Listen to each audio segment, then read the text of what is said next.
আজকের ম্যাচটা বলতে গেলে টাফ ছিল, যেহেতু এতদিন ধরে আমরা ক্যাম্পে নিজেদের মাঝে খেলতেছিলাম। এখন জুনিয়র টিম 21 টিম আসছে, ওদের সাথে আমাদের প্ল্যানগুলো এক্সিকিউট করতে পারছি, ভালো লাগছে ম্যাচ খেলে। আর সবার সাথে কমিউনিকেশন শুরু থেকে ভালো ছিল। ম্যাচটা অনেক টাফ ছিল বলতে গেলে, শুরুর দিকে টাফ ছিল, পরে নর্মালি আমরা কনফিডেন্স নিয়ে খেলছি।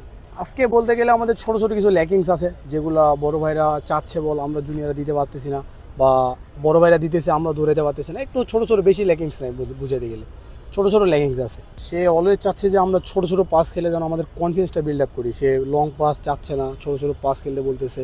আর যত আমরা পিছিয়ে নিতে পারি, আমাদের পেনাল্টি কর্নারটা যেটা বেশি, এটা চাচ্ছে উনি বেশি, সব থেকে বেশি এটা দেখে উনি ফোকাস করতেছে। ছোটো ছোটো পাস খেলবো, একজন একজনের সাথে কনফিডেন্স বিল্ড আপ করবো, এবং পিছিয়ে যাচ্ছে উনি বেশি। আর মুভমেন্ট করতে বলতেছে, যে একজনের সাথে আরেকজন মুভমেন্ট করবো, এ কল দিবে ওরে, ও কল দিবে ওরে। উনি এই 3 দিনে এটাই আমাদের বুঝাইছে।